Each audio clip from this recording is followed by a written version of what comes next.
This week on the Shameless Podcast.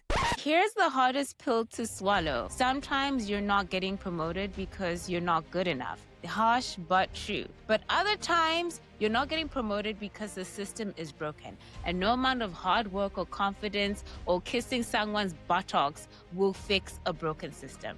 A lot of people are stuck at a crossroads a lot of the time, and they are faced with the fact that they have to make a point. Sometimes the silence and the actions are a statement in and of itself. You've outgrown the role, but they keep moving the goalpost for you. So it's like a situationship. I was losing a lot of confidence because the environment that I was in had shifted from underneath my feet.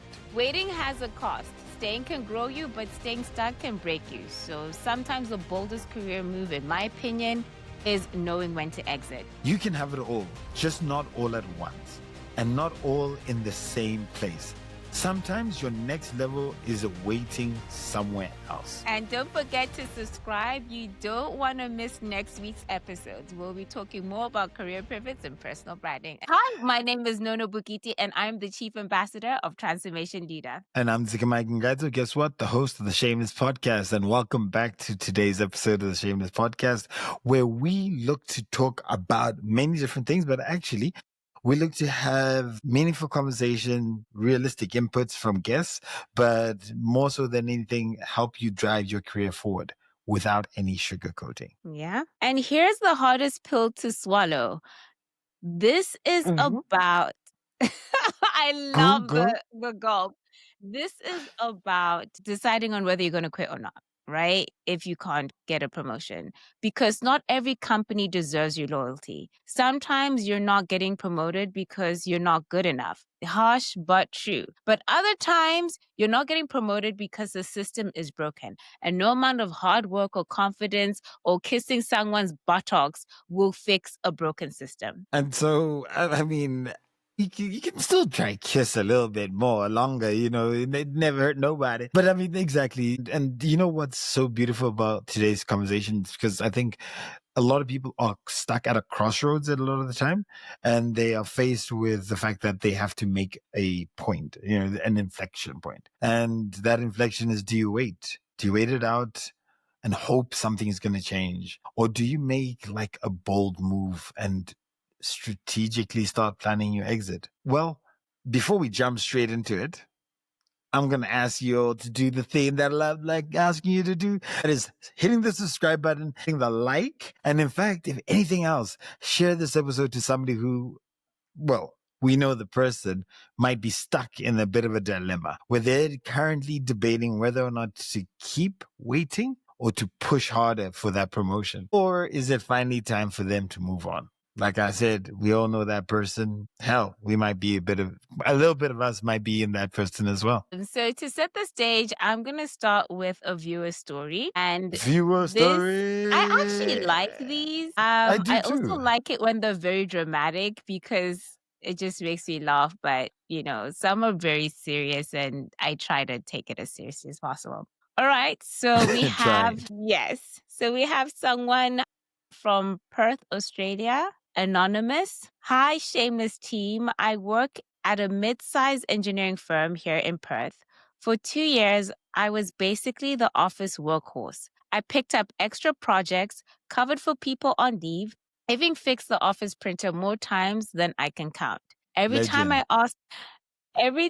asked about a promotion, my manager would just say, just wait until the next review cycle. So I waited. Then the next cycle came. Just round the corner. Yes, the next cycle came and they promoted the guy who literally once got locked in the stairwell for 2 hours because he forgot his access card. No offense to him, but really, that's the future of leadership? Wait, he got locked in the stairwell? How? So he's probably there's probably like a side entrance into this like big organization and you need your card to like get in because, it's not the main gate and he didn't. So he was just like stuck in there. I'm sure he was, I don't know what he was We doing. digress. Yeah. I'm digressing the whole conversation. So what's the problem then? Well, he's asking whether he should leave or if he should stay. She is because asking because it's anonymous. I don't know. I assume that was very biased with me. I assumed engineering firm must be a guy, but could be a girl. probability has it is probably a guy, but it could be a female too. Yes. But so essentially, and I just want to make sure I understood the whole point or the whole story is that this person has been with this company, works his socks off, and then somebody who he doesn't have much respect for gets the promotion because he probably feels No, like he's worthy. somebody who got I'm locked in paraphrasing. the stairwell for 2 hours. Let's be very specific. They were locked in the stairwell for 2 All right, hours. cool. And his question is, we digress again. His question is, The question is, should I stay or should I go? are you gonna answer it? Okay, well, let me break it down. The first signs that I want you to think of, Anonymous, is promotions keep going to favorites or not performance. Because we want to ensure that this isn't a sign that you're stuck or there's a broken system. So if your boss, golf buddy, gets the corner office while you're sitting waiting for a title change, then that's not performance based, that's politics. Do you have any other suggestions, DK? You know what's quite interesting about that is what I have always felt is that feedback is always critical. So if you're not actually getting that feedback that you need and therefore you know where you stand, and therefore things like this then become a surprise where you feel like you're at the front of the pack, you feel like you're sort of leading this whole cause. But then at the end, you find that no, you're not. And the reality of the situation is that you're actually being viewed very differently to how you perceive yourself in that sort of space. And so for me, one of the major things is around, and I know the question was, should he go, should he stay, or should they go, or should they stay? But I guess the elements of going or staying require you to learn, regardless of whether you go or stay. And so if that leader, if you're able to get feedback and trying to look for like not necessarily vague feedback, like you're doing great, keep it up, but there's no clear growth plan. I think those are things that are clear tell signs. Number one, either that the manager is not really considering you as part of their plan, or number two, that you need to be a bit more explicit with regards to what you need from your manager. And therefore, if you're able to do that, then you probably could avoid sort of that separation between the reality of what is going on. But I guess the whole thing is that the fact that the person felt blindsided, in my mind, suggests that the boss is not looking to give feedback. And then you start to really wonder whether or not they are valued. Because if you value someone, then surely that is worth giving that feedback to. Yeah, I think I want to add to that. If you think about a broken system, right? Because if you're going to decide whether you're going to stay or go, you need to decide, is the system broken or not, right? So think about the cause toxic workplaces, think about, horrible colleagues and sabotage and all that. Is that what you're in? And if you're not, then work through the processes, go to the other episodes that we had that we talked about promotions and use those tactics. But I have an example. It was to make it very general, someone told me that they I saw you there. You caught yourself. You're like, I got an example, I but caught myself. I was just like, I don't know who watches this.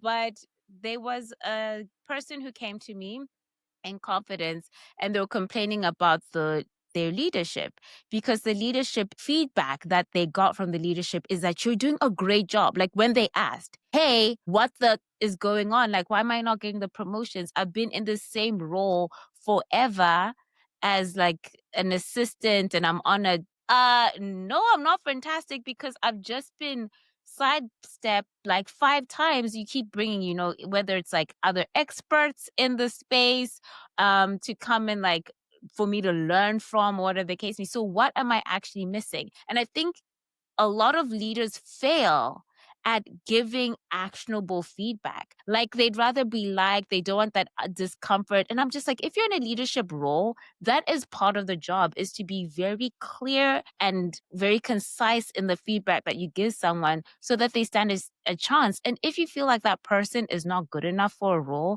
then you need to be working with them to either improve or they need to leave so that they can maybe flourish somewhere else. So you know what? Sometimes the silence and the actions are a statement in and of itself. And the reality of it all is if you're constantly being promised something or you're constantly being worked on, then surely then that is a very clear sign as to the where you are seen and where you're being put. And if you're not comfortable with that, then it would be foolish of you to actually sit there and wait for hell to freeze over. Because I mean, this is literally doing the same thing 5 times over, and you're expecting that today it's going to change. And quite frankly, that the person doesn't actually then want to change. You know, it's one of those things where you complain for the sake of complaining. If you're getting shown the light, you're getting shown the direction, you're getting shown how somebody feels and thinks about you through actions and not necessarily through words, then I think there has to come a point where it's like, you know what, I am not as good as I think, or I'm not viewed as good as I think, and I should start working myself into a place that makes more sense for me. And if you can't do that, or if you're not motivated enough to do that, then clearly you're happy. There's nothing more to the whole conversation. You should just keep quiet and continuing on that path that you're on, because that's what it is. It's I think too many times we make the excuse for inaction, and by saying, oh yeah, it's coming, and believing that narrative that it's going to come. But reality is that it's an excuse even on your part to know that you're not going anywhere. Yeah, and I want to be very clear that I am specifically talking about people who need to understand that there's your signs that you're stuck, that it's the system. So the first sign is that promotions keep going to favorites and not performers. So, the golf buddy example that I gave you. The second sign, the one that DK shared, is what sort of feedback are you getting? Are you getting feedback like you're doing great, just keep it up, but there's no clear path to growth, or worse, there's just silence? And then the third sign I want to talk about is you've outgrown the role, but they keep moving the goalpost for you. So it's like a situationship. You keep hearing, not yet, maybe later, but later never comes. You're basically being ghosted on your own career progression. And that is definitely another sign that you're stuck. That's wild. Like work situationship, being ghosted. And you hate to see it, but I mean, it's there, and we've all been there in some way or the other. That's kind of deep. Sometimes we're the ones who are ghosting and causing the situation. Yeah, no, but I mean, but the thing is, as much as we laugh, I think, sometimes the space is broken, and sometimes you can't fix it, and sometimes it's not even that personal. It's not even personal to you. The business could be going through something. The business could have a lot of different priorities, conflicting that may be. And at the end of the day, you have to look after yourself. And so a broken system, it might be broken for you, but great for somebody else. And you need to be able to see those signs, and then be able to make a move. Yeah, 1000%. So DK, we have another story from Gaborone, Botswana. Are you ready to read the letter? Let's do that. All right. So, hi, Shameless team. I work in the banking sector. I've been promised a promotion 3 times. Each time they tell me just one more quarter, just one more project. I mean, meanwhile, all the colleagues I trained have moved up. I'm loyal. Hey, I'm loyal. That word, that is alone. Loyal. I'm loyal, but I'm starting to feel like the loyalty isn't mutual. Who is loyal in 2025? But at what stage is it an expectation that loyalty will be mutual? Especially in a business. Just like in life. Have you not seen the divorce rate? Guys. That's staggering. And so how do I know if I should keep waiting or just leave? This person ain't got no name. Yeah. And Nono Mas. So this is a classic waiting game territory. When you're getting promises instead of promotions, that's a sign. Companies that value you don't just dangle carrots, they invest in you. But I'm going to play devil's advocate, okay? I have seen companies fumble the ball, even with star players. And it's not necessarily that they don't value everybody. It's just sometimes they think of it like P1, P2, P3, right? So the P1 is, okay, this big change has happened and we just need to make this work.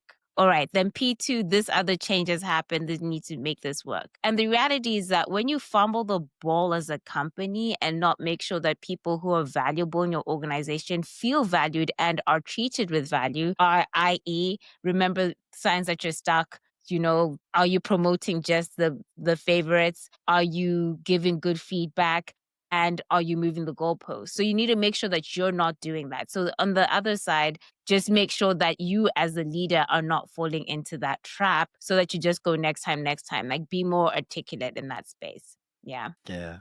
And and I said it as I was reading. So that key word of mutual, Mm, and I guess I guess I'm going to talk like with a split tongue, because loyalty is a two-way street. If it feels one-sided, it probably is. However, yeah. at the same time, nobody owes you loyalty. Mhm. No business actually is going to keep you there. Very seldom you're going to find businesses that just going to keep you out of a sense of loyalty. Right? And so to have an expectation that somebody's going to look after you, you could be selling your You're or not putting their yourself. child.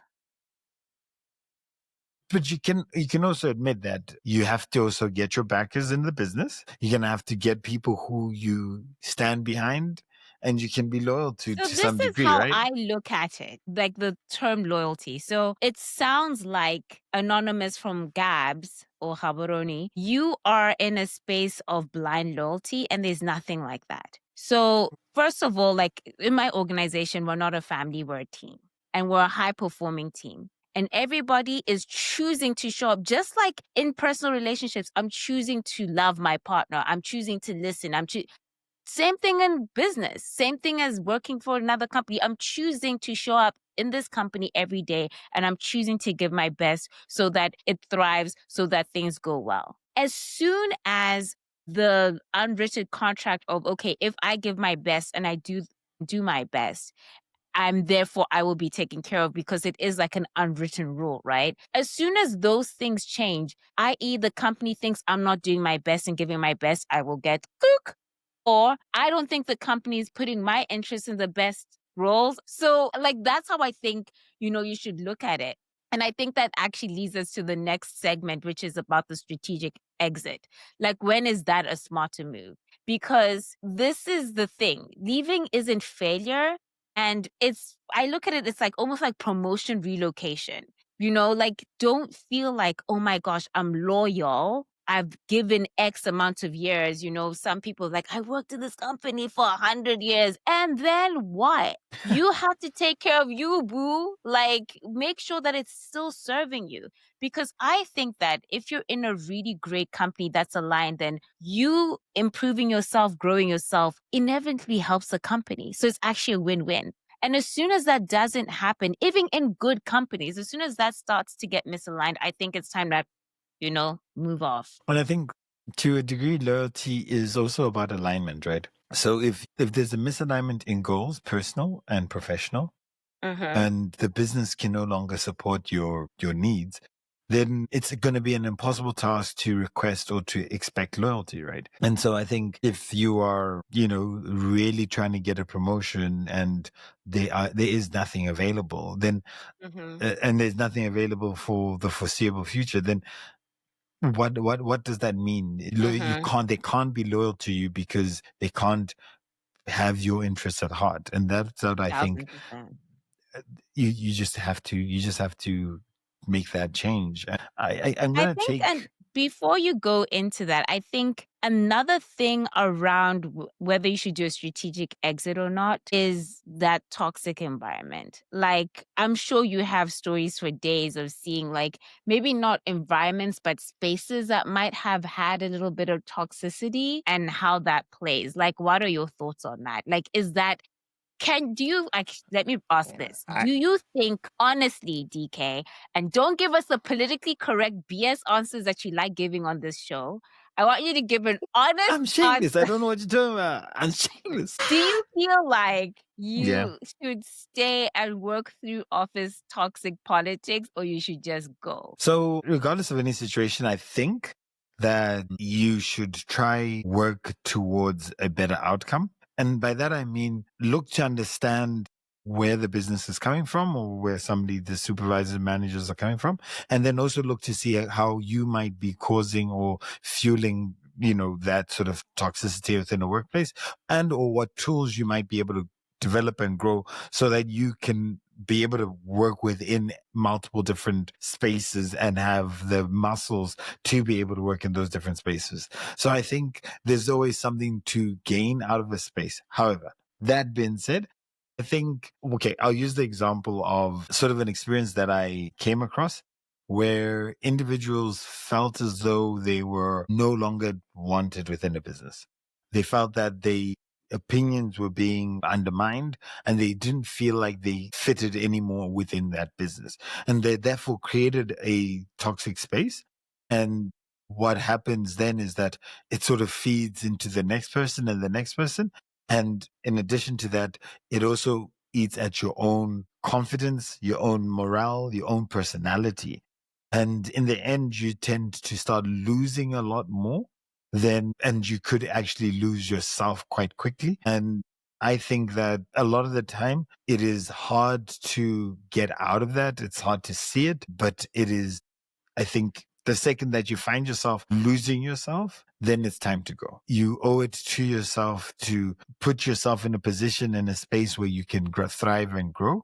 And as long as you can keep trying, then that's fine. But the second that you lose that will to try, you lose that hunger to try, you feel like you're an imposter within your own space, then it is definitely worth trying a different environment. Yeah. I mean, there was a moment for me where I felt that I was in a space where I was losing a lot of confidence because the environment that I was in had shifted from underneath my feet. What that meant then was I was now getting into this negative cycle internally, and I needed to free myself from my own self. And I didn't really appreciate or recognize the depth of that up until when I had left and somebody came to me and was like, damn, you're like half the person. Your personality is not even there anymore. Like, what's going on? I think, take time, be kind to yourself and start building that back up. And yes, it did take a couple of years for me to sort of rebuild that. But I think when you talk about that toxic workspace or that really corrosive environment that takes away more than it actually gives, that is a very clear sign for me that you need to really start stepping into a more liberating space because you owe yourself more than that. Yeah, and you Does can that answer? find that Was that still political? Because I know you. No, it You're was busy trying good. to. Okay. No, it was a good answer. And I think that sometimes you find that when you move, the grass actually is greener. Oh no, and sometimes the grass isn't greener, but the environment allows for you to start watering that grass because you're like, that grass, let it burn, like Asha said. But but I guess that's the sometimes you need a reset, and that change of environment could feel like a reset. Whether it's better or not is almost immaterial because you're never going to succeed or thrive in a space where you feel like the whole earth is scorched. Yeah. Yeah. So fair. So let's take Maria in Austin, Texas. She wrote in to say she worked at a startup for 3 years waiting for growth. Leadership kept saying, you're on the right track, just not quite ready yet. I hate that. Like, honestly, just sorry to cut you off, but seriously, I want anyone who's listening to this podcast and you know me personally, if I say that to you, please call me out on it. Don't allow me to go, you're not ready just yet. I need to give you like very specific things that I As should to why see. you're not ready, right? Why you're not ready. You're not ready. Because it's just such a cop out. Like, but hold on. I actually do feel like startup environments are also very different. Okay, but regardless of startup or not your mother's house, can we please get some specific straight answers? Yeah. Specificity. All right, so you're not just quite ready yet. Finally, she jumped to a competitor. Within 6 months, she was promoted twice. Same talent, different environment. And the thing for me with this one, though, why I was saying a startup environment might be a bit different, is that in a startup environment, you have to go and get everything. You know, it doesn't wait for nobody. And because everyone is like a fire, it's like you're just constantly just trying to chase your tail. And maybe that growth is you can't wait for it. You have to grow yourself into the space of a startup. And I feel different businesses, different stages maybe might be the reason. Also, not everyone's meant for every environment. I don't know what. There was an episode I feel like we did, and I can't remember what it was, but it was just about like, I think it was probably around like toxic work environments where you might feel it's a toxic work environment, but it's actually not. Yeah. Like that's just the environment and it doesn't suit you. So go find a different Bye. environment, you know, Yeah. like, yeah. But I also go, so no, my question to you then is, Mhm. did she make the right move in leaving? I mean, it seems Well, like it's like, a no-brainer. I feel like that's the magic of a strategic exit. Sometimes that soul just isn't right for your growth. Try to water it. What did you say? Like the grass isn't green. It's just the environment is the right environment so I can water the grass. Well, I feel like you're if making the fun of me. soil- Why you just making it like, are you trolling me? I thought it was a pretty sweet line, but like, all No, right, it cool. was. It was. All But just right. to, The energy is piggyback not on your giving. I'm just analogy, saying, all right, if that I'm being soil mocked is here. rocks and stones and they ain't no nourishment, then it doesn't matter how good that seed is. If its soils is toxic, nothing is growing there. So I feel good on you, girl. And the thing is, at the end, when she realized some peculiar signs like values being misaligned or office work politics and no investment in her development, and also checking, like it's a waiting game. She felt like she was sitting there waiting and it was wasting her time. I guess that became the key thing, is to actually start working to make that change and to make that exit, because she then took the bull under her own, the horns of the bull, Yeah. and took the situation into her own hands, which is absolutely beautiful. Yeah, I 1000%. Like if you're checking all three, then to the left, to the left. Mm. All right. So how do you decide? I want to just quickly go through this with you guys. So here's a simple framework that can help you decide. So I want you to ask yourself these 3 questions. Am I still learning here? Is there a clear path if I stay? Have I tried visibility and confidence strategies and still hit a wall? If the answer is no across all of those questions, then yeah, you're probably green light to an exit. Another Beyonce song got the green light. But the thing about also exiting is that it's never an instantaneous thing. And I think sometimes that's what we tend to go, well, I'm going, and then not really work towards that exit. And it really is important to know that the exit is a journey itself. I mean, it will start with realizing that you need to exit, and then you start actively working towards exiting. So if all signs are no, then time to go. Yeah, so let's talk tactics because that's a good point. I think first you want to start looking before you are desperate. So fine, you've decided I don't want to stay here. Start looking around. I think network quietly. Don't announce it. Some of y'all younger people want to be like, and I'm going. Wait till I Okay, so and then when do you leave? Leave graciously, okay? I don't want you to be, I don't know if you've seen, there's a photo of like, I think 9 poses, a guy sitting on top of a chair, like another one lying on the chair, like how I'll look when I quit. You are not a cartoon, okay? And I'll get the guys to put that photo in here just so you can see it. But it's like, you're not a cartoon. I want you to sit properly. I don't want you to burn any bridges whatsoever, because future you will thank present you for not burning those bridges. All right. So be gracious, be respectful. You never know who might be something. And if you really were a good seed, and the environment was crazy, and someone else that leaves and goes to a bigger environment, they might be like, yo, you want to come over here? because you went to like a mediocre company and they're like, I don't know, the top 5 companies in the world.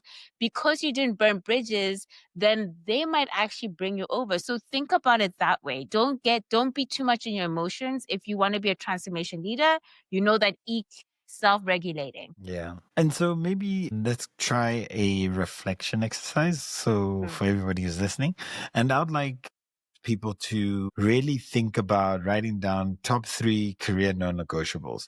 And why I think this is important is because if you know what you don't want, then it becomes also a lot easier to understand how you discuss things, what you let become important to you, because sometimes it's very easy to let things just confuse you because somebody on the left and now suddenly has thing XY, and then it's a surprise, right? And so here it is, like things like I need a mentorship, I need a mentor, I need growing opportunities, I need pay equality. These are some things, examples of what could be deemed as non-negotiable. And you should ask yourself, is your company honoring that? And I want you to be very critical about it, right? That is it a you problem? Should you be doing more? Should you be doing better? And then at the same time, ask yourself, is this something that I should be expecting from where the supervisors that I work for, the company that I work for? Because I do think you should always try to reflect. And if the company's not honoring those things, then, well, I guess you got your answer. Yep. Waiting has a cost. Staying can grow you, but staying stuck can break you. So sometimes the boldest career move, in my opinion, is knowing when to exit. DK, what is the quote of this episode? I like Oprah. You get a call. You get a call. Everyone gets it. No, that's not the quote. But it's essentially, you can have it all, just not all at once and not all in the same place. Sometimes your next level is waiting somewhere else. Amen to that. So close us out, DK. All right. So if you're listening and you're stuck between waiting and exiting, we go deeper on this in our Path to Promotion course. It's not just about climbing where you are. It's also about knowing when to take your talent somewhere else where it's valued. Because the real trap isn't being invisible. It's staying invisible in the wrong place. So check out the course, start mapping your next move, and don't let waiting steal your prime years. All right, family. That's it for today. Share this episode, like I said, with your friend who's been saying, well, maybe next year. And then it ends up being like 12 years later, 2 dogs deep. They might just need a nudge. And so go ahead and nudge them by sharing this episode. Thank you so much, Shameless family. And don't forget to subscribe. You don't want to miss next week's episodes. We'll be talking more about career pivots and personal branding. Until then, stay shameless. This podcast is brought to you by Transformation Leader.